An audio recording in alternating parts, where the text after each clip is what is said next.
Tonight, when the sun goes down, you're going to flip a switch, light's going to flood the room, and you're not going to think twice about it. But somewhere in the back of your mind, in a place that you rarely check, a very old alarm is still running. It's been running your entire life, and it didn't come from you. It came from something that lived before you, something that survived things that you will never have to survive. And it left you a gift or a curse, depending on how you look at it. Fear of the dark is one of the most universal human experiences on Earth.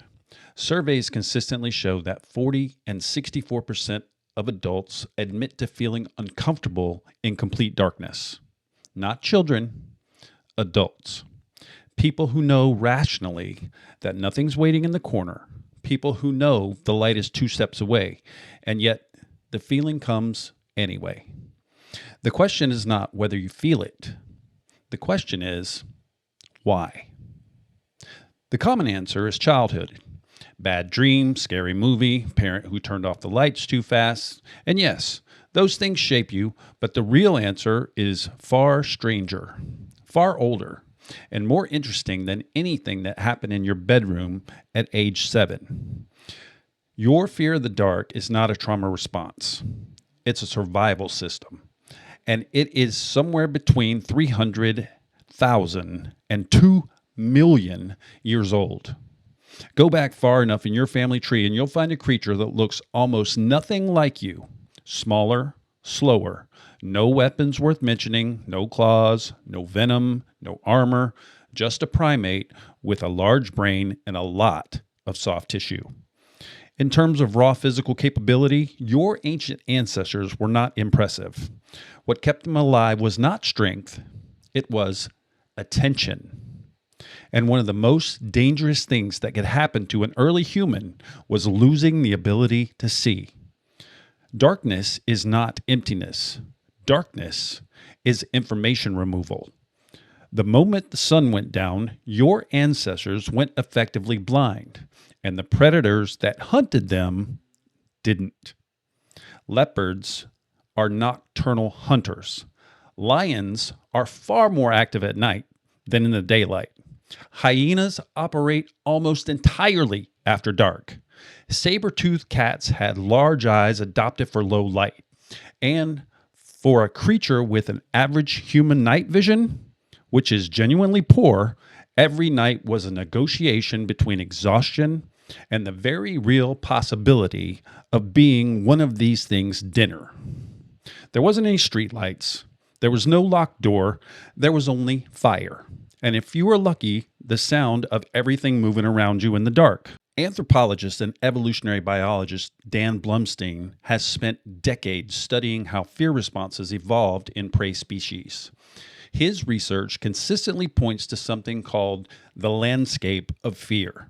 The idea that animals do not just react to predators, they carry a sustained anticipatory anxiety about environments where predators could appear. Darkness is not a predator, but it is an environment where predators become invisible, and your brain learned to treat those two things as equivalent. That learning did not happen in a single lifetime. It happened across thousands of generations.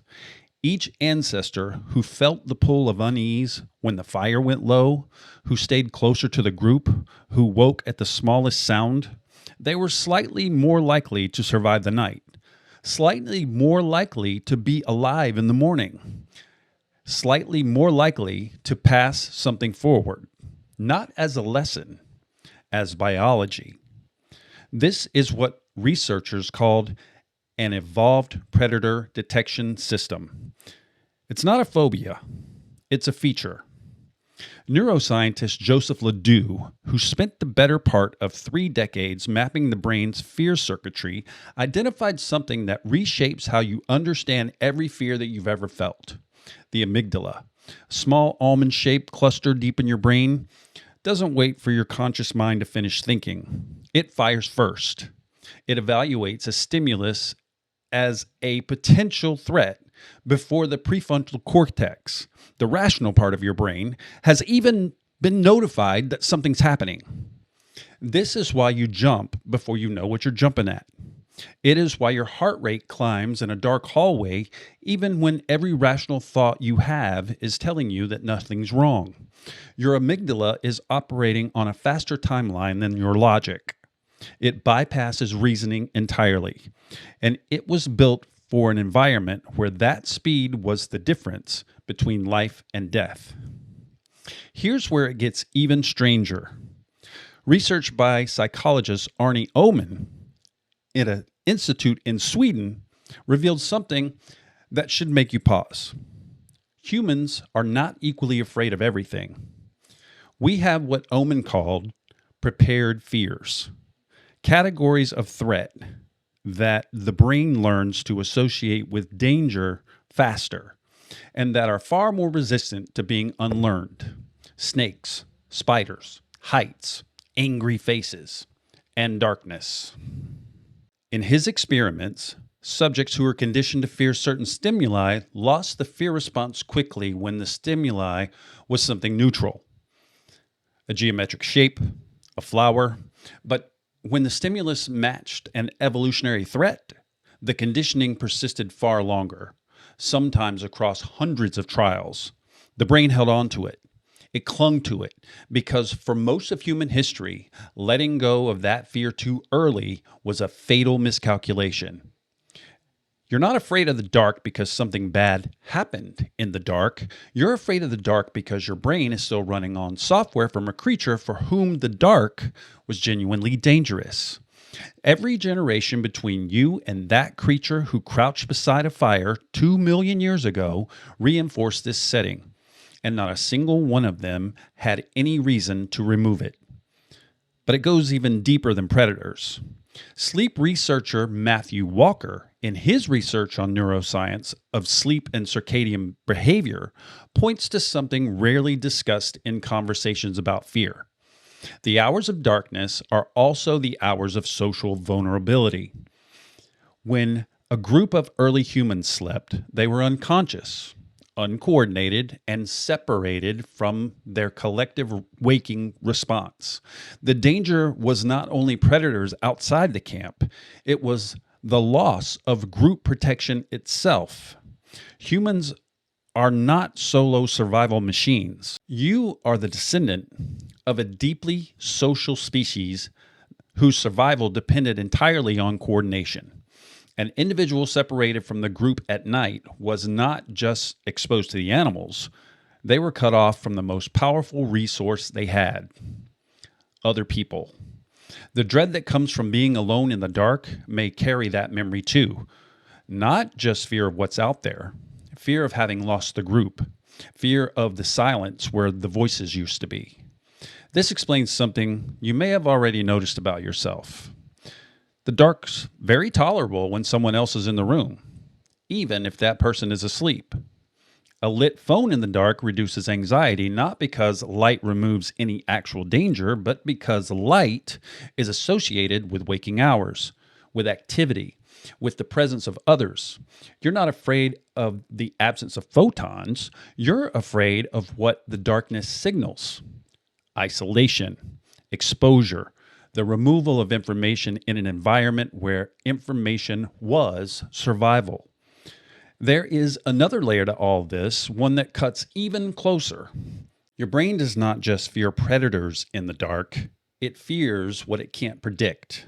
Psychologists call this intolerance of uncertainty. And research consistently shows that uncertain threat is more anxiety producing than a known threat. A specific danger you can see is something you can respond to. A danger you can't locate is something that you can only anticipate. And anticipation without resolution is one of the most stressful states the human nervous system can occupy. Darkness removes your ability to resolve uncertainty. You can't scan, you can't confirm, you can't rule out. So your nervous system does the only thing it knows how to do. It stays alert. It keeps the alarm on. It treats the unresolved question of what might be there as if the answer could arrive at any moment and require an immediate response. That's not anxiety. That's intelligence. Ancient imprecise intelligence, operating in a world that it wasn't built for, but intelligence nonetheless. Now flip the mirror forward. You live in a world that your ancestors could not have even imagined. Predators aren't coming through your windows. The lights you flip on cost you nothing and extend indefinitely. The darkness in your apartment is safer than the brightest open field your ancestors ever crossed in broad daylight. You have locks. You have walls. You have every structural advantage they never had. But your brain didn't receive that update. This is what evolutionary biologists call a mismatch, a trait that evolved to solve a specific problem, meeting an environment where that problem no longer exists. But the trait keeps you running away.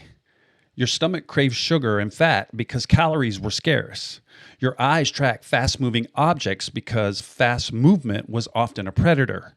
Your nervous system elevates in the dark because the dark was a kill zone for most of the time that humans have existed on this planet. You're not broken. You're not irrational.